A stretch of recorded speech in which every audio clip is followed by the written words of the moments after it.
Nitzan and Bichler. I was asked by a viewer to do a video on Nitzan and Bichler, and in preparing this I've had help from Alan Cottrell, Moshe Makova and David Zachariah. It's been quite a while since I produced a video, and part of the problem is that I've more or less run out of topics to do videos on. So this was in response to a specific question. There's a limit to what I know about Marxist economics, and I think I've covered almost every topic I could think of so far. Now, Nitzan and Bichler are two Canadian economists who have written a book called Capital as Power. And in one chapter of this, they attack the Marxist labour theory of value. And I'm going to go through the themes of their attack and try and show how they're unjustified. I'm starting off with the very first things they start out about, which is a description of constant and variable capital. And they get this somewhat wrong. They say that C simply transfers its own value to the new products and in that sense remains constant, whereas V transfers its own value as well as generates new value. That's why it's called variable. This is not quite right. It misses out the key distinction that Marx made. C does transfer its value, but no value is transferred with V. Instead, V represents the purchase of something, labour power, which has the ability to create new value. The amount of new value created, L, is typically, if it's going to work as a viable enterprise, such that the new value is greater than V, the wages. So that there is a surplus value, L minus S, but this is not due to a transfer of value. In Marx's theory, this is due to the amount of value created by the number of hours that the person works. They say that the foundational unit of the labour theory, the necessary abstract, socially necessary abstract labour, is inherently elusive. While actual labour can be measured, it tells us nothing about the average time society takes to produce a given commodity type. This abstraction, they argue, is as unreachable as concepts like God or the ether.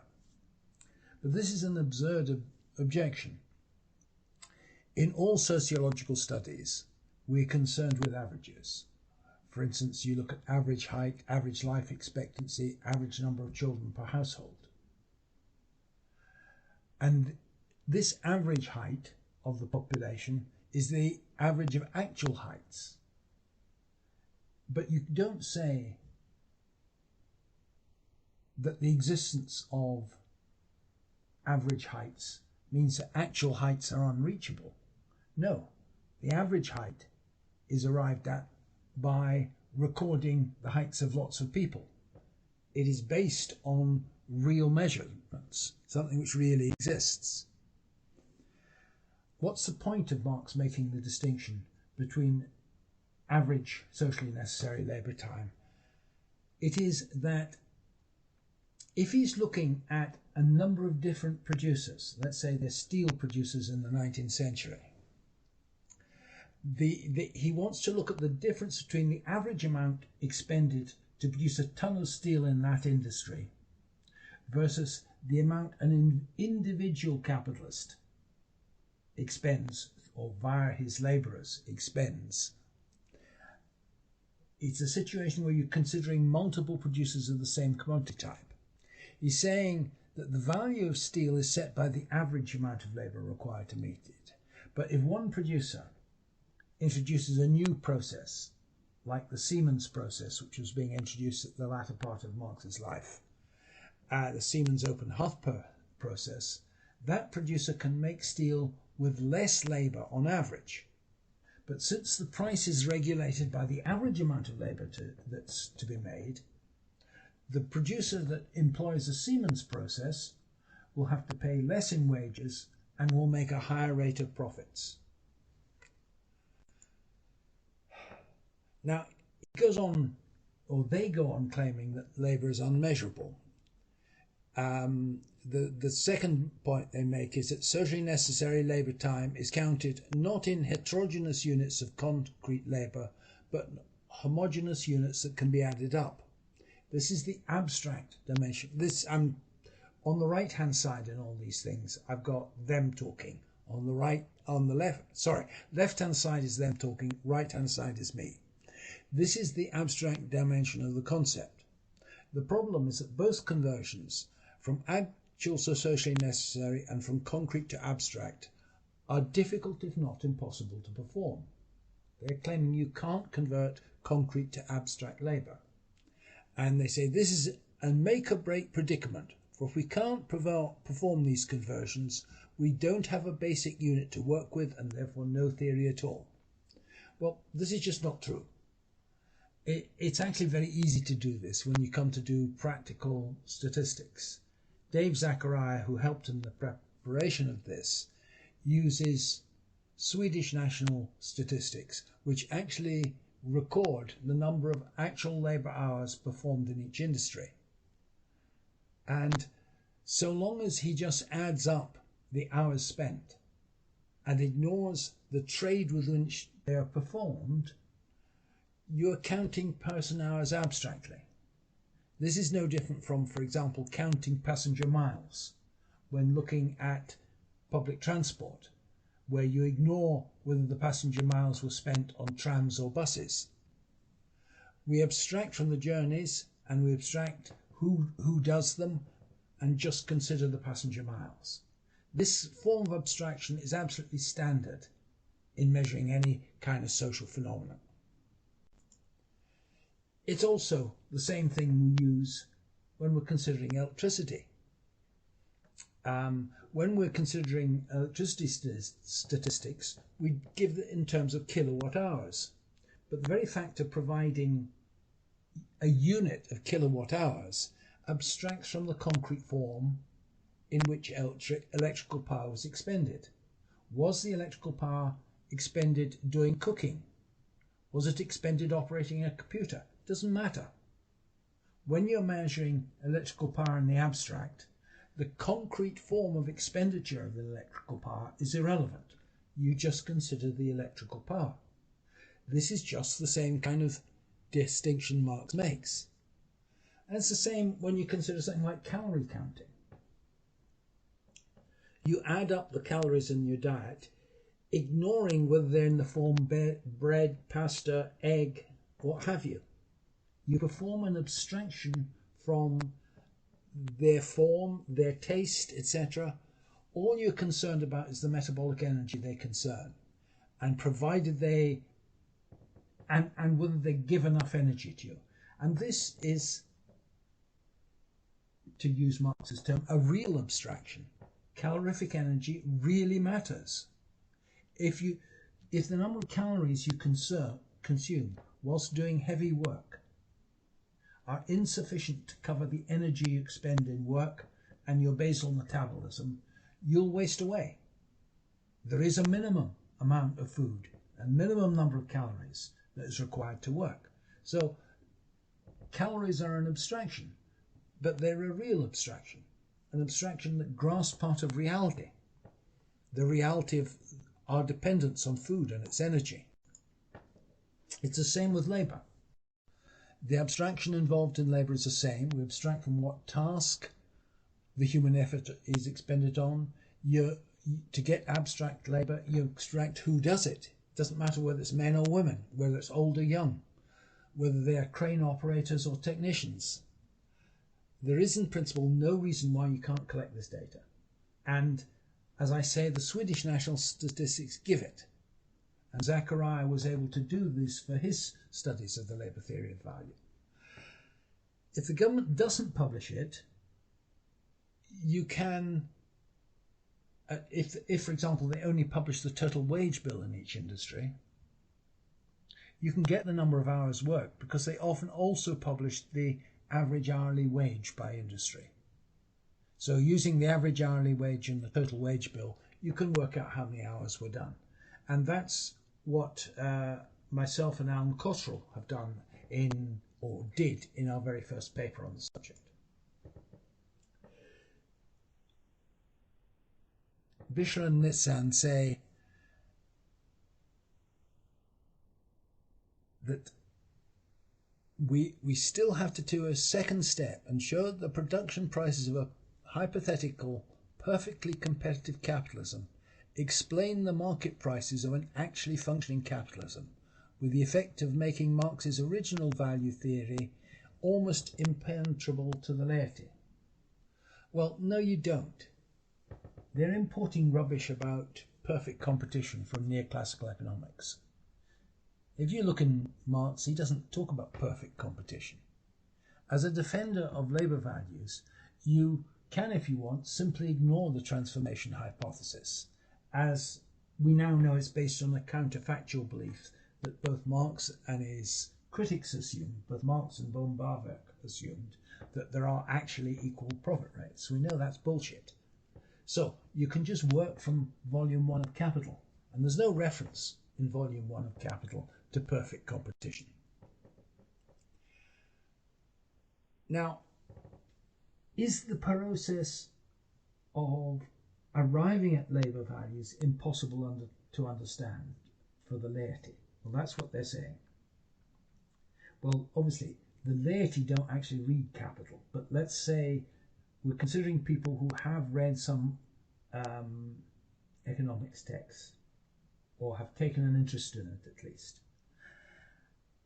And my claim is that it's relatively easy to explain how you derive labour values.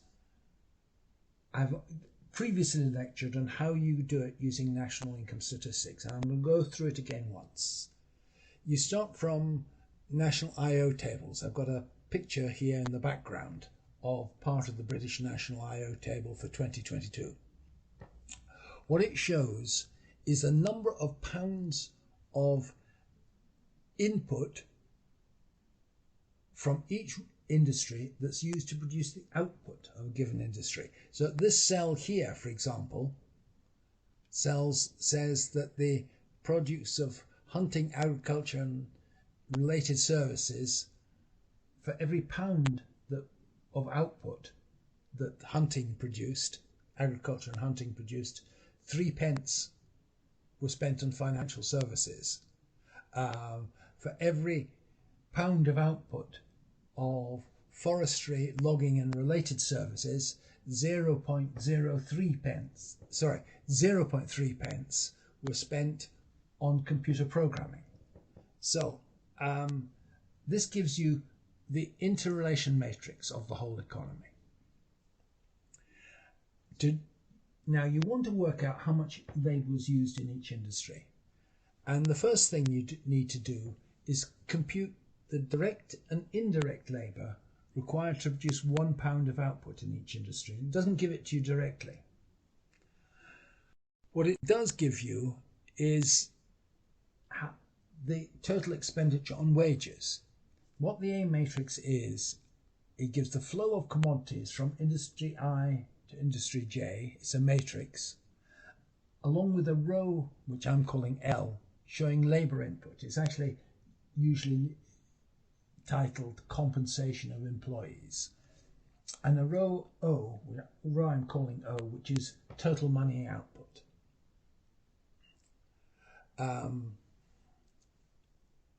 We said the government statistics may not necessarily give you L directly, but by a simple transformation you can obtain them. Now, just from the table, you have the direct labour that's used, and you can perform a set of successive approximations to find all the indirect labour used. So you start with the direct output of labour direct labour per pound of output, and I'm calling this the beta vector, and such that beta J is in labour hours per industry J per pound of output.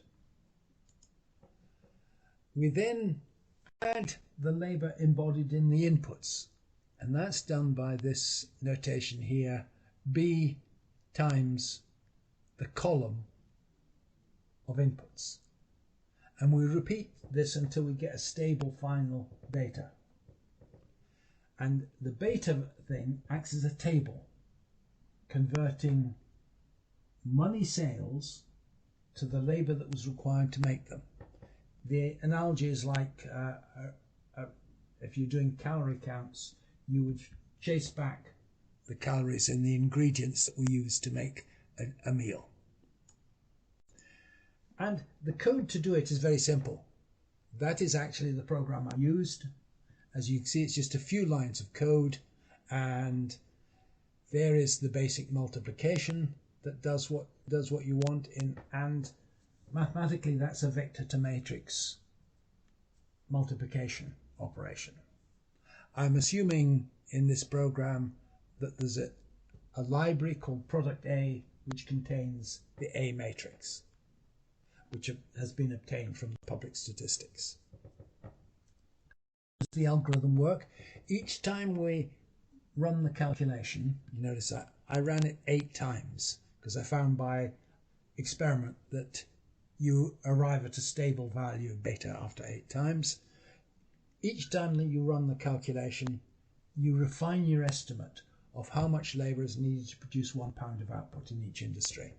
And the final set of numbers, the final B vector, is the conversion table we want. Again, the analogy with calorie counts would be a chart which converted grams of food into energy. Everyone knows how to do that.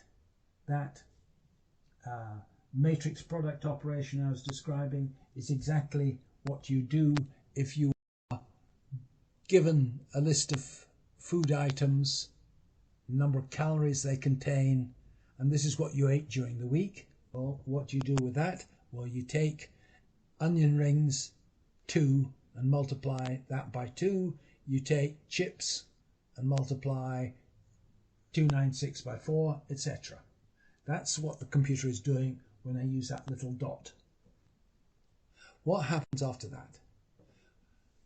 You can now use the beta vector to look at the total value of sales from each industry and work out how much total labour was used.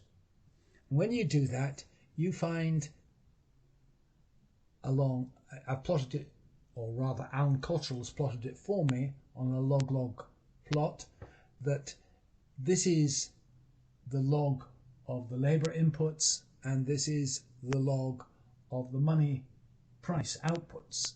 And you can see they cluster very closely and follow a linear relationship, which is what you expect if the labour theory of value is right. And the R squared here, the correlation is 94%. Now, it's interesting, this correlation we're getting for 2022 is lower than the correlation we got in previous studies using statistics from the 1980s. Now, the work of Farjun and Makofer has shown that as the rate of exploitation goes up, you expect the dispersion between prices and labour values to increase, so that labour prices will less closely correspond to labour values because there's more room for variation in profits of individual firms.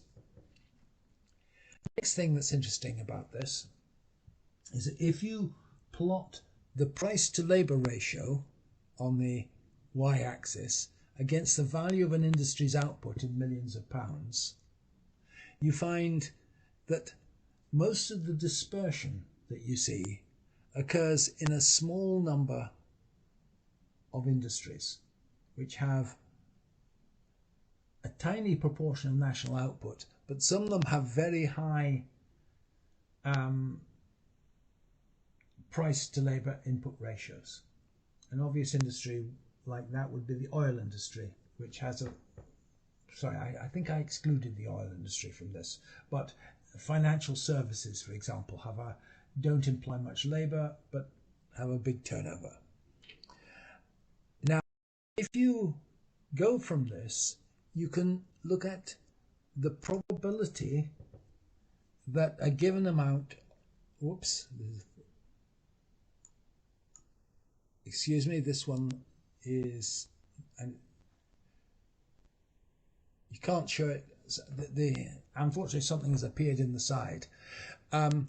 You can plot the probability density function of how likely a given ratio of price to value is.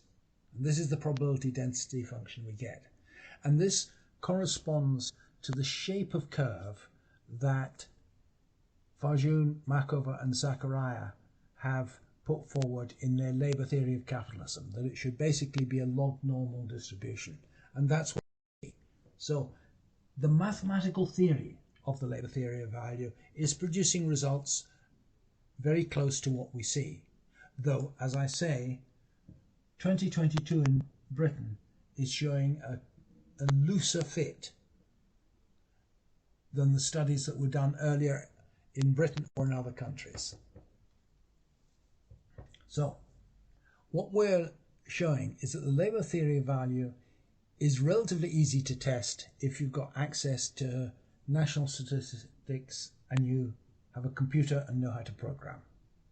When you test it, you find that they conform almost exactly to what the stochastic labour theory of value said should happen when it was first published 40 years ago.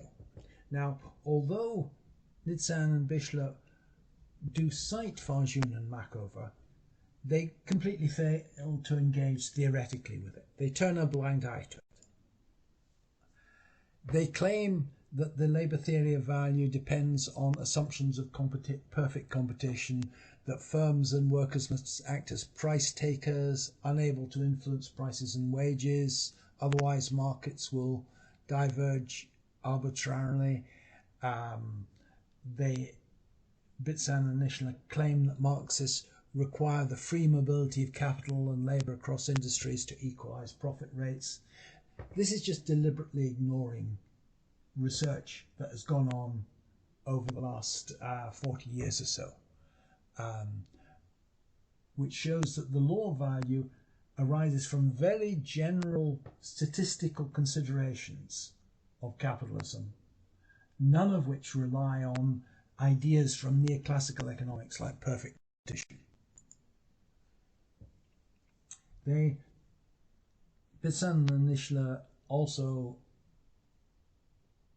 Nitzan and Bichler also rely on the old critic of Marx, Böhm-Bawerk, who they say argued that commodities vary in multiple respects. They can differ in their degree of scarcity as expressed by supply and demand, and in whether they're produced by people or gifted by nature.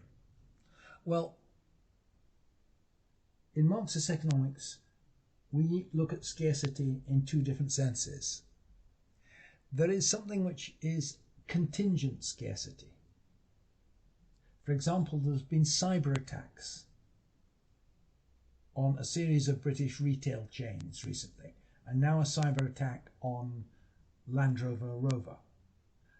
This produces scarcities that are short-term and contingent. For a week or two, you couldn't get any fresh vegetables in rural Perthshire because all the co-ops had their computer networks go down. That is a contingent, short-lived, exceptional scarcity. On the other hand, there's another type of rarity or scarcity, like the difference between diamonds and coal. Diamonds are scarcer than coal, and that's a structural scarcity because there are fewer diamonds in the Earth's crust than there is coal. And that has the effect of affecting the amount of labour you need to dig up diamonds compared to dig up coal. So that what we say in Marxist theory is that short-term shocks can distort prices, but they gravitate towards a level determined by the labour content over time.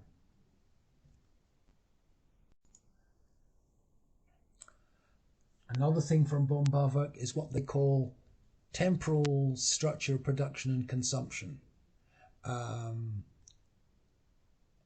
claiming that commodities differ in the temporal structure of their production, which makes them sensitive to the discounting effects of interest rates.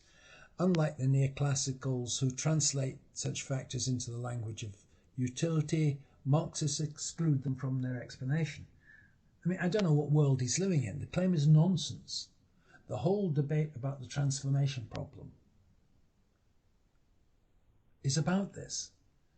The issue is not that Marxists ignore it, but they spend far too much time on it, on something which turned out to be irrelevant. They became absolutely obsessed with time profiles. It was the main topic of debate among them. Western Marxists, I'm not claiming that the Chinese made this mistake. So what's the organic composition of capital? Well, look at, it's the ratio of C over V. Now what's C? It's constant capital, and that's a stock. And in principle, its measure is person years, and a certain number of person years represents the national constant capital stock.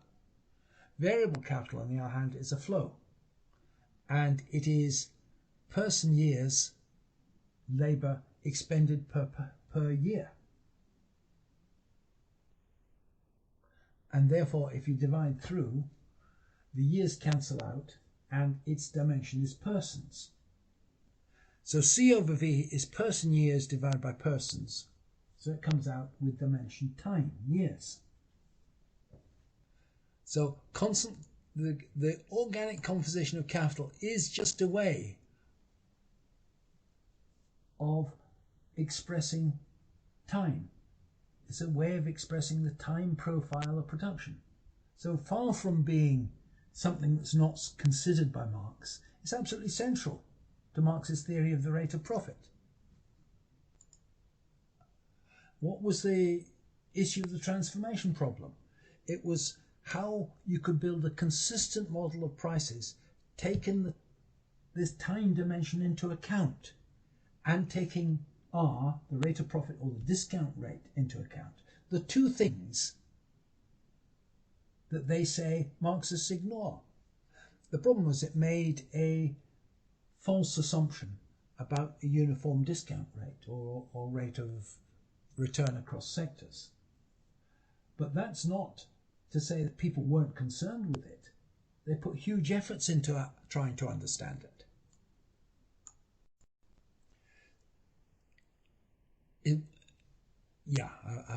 I've explained that.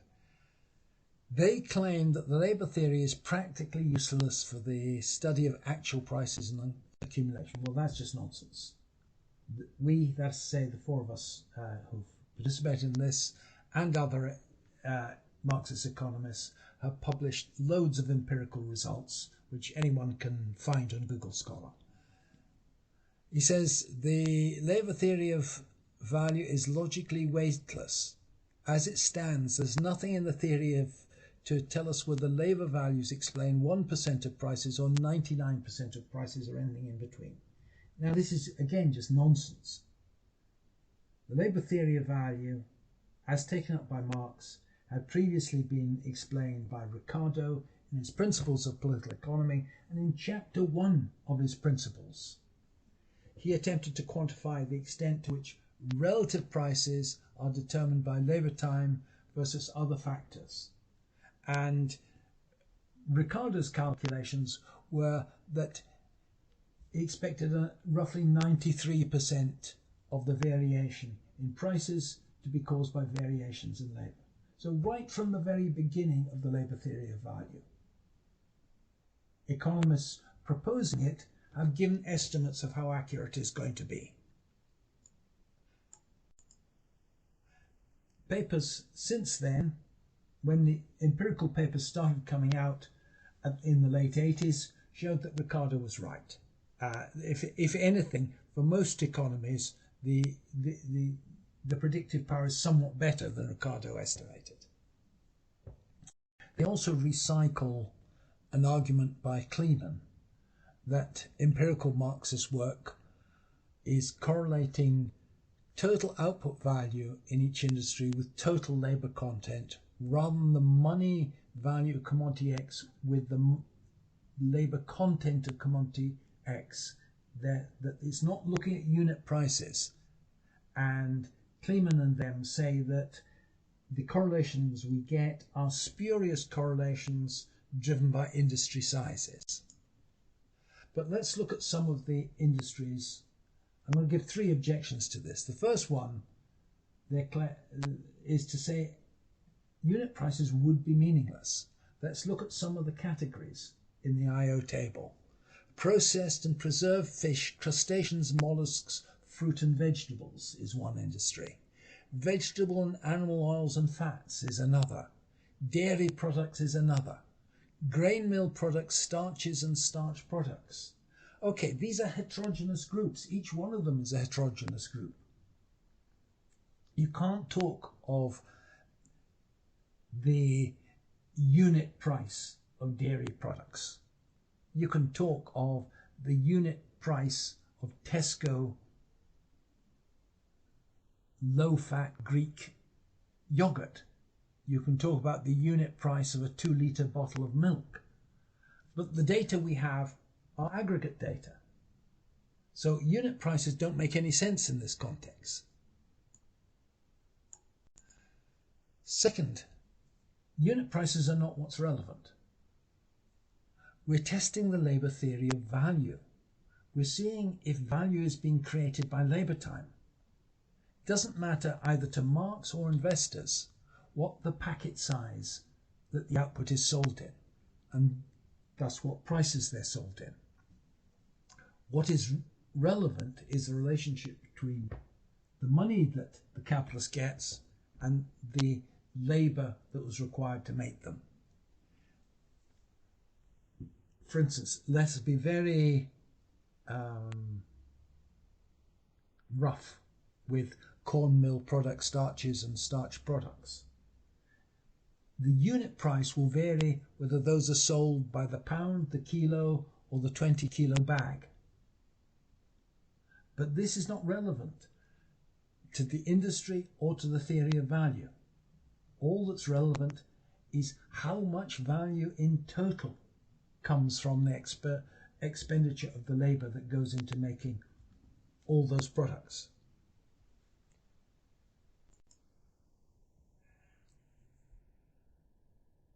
The idea of a spurious correlation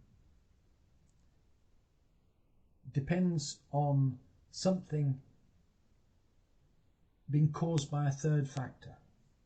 Suppose we took all the towns in England and took the total sales of ice cream in each town over the year and the total cancer deaths in each town over the year.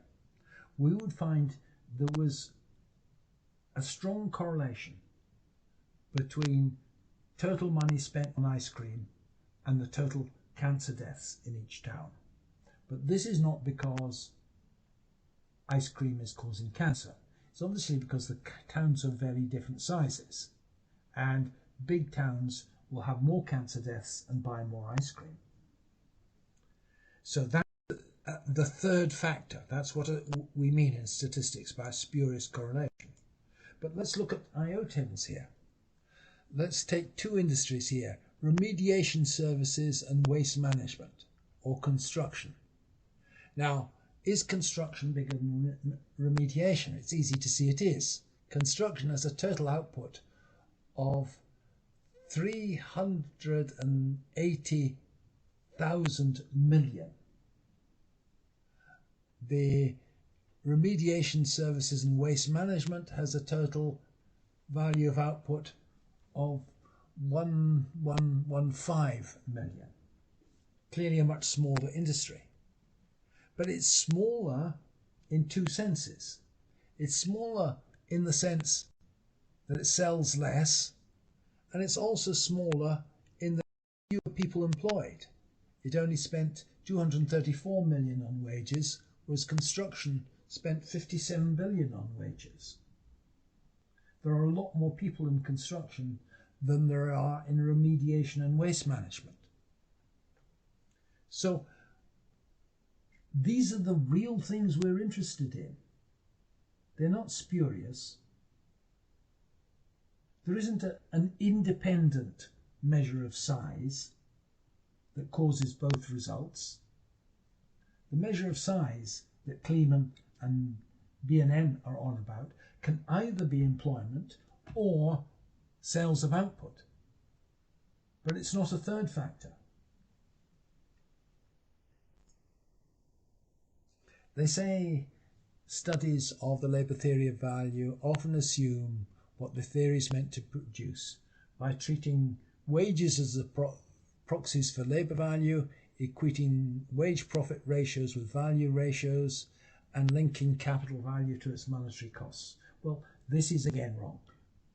That was an objection that was raised way back when myself, Alan Cottrell and Greg Michelson submitted a paper to Capital Class in the early 90s. They said, oh, you can't use money indices to measure rates of surplus value and rates of profit.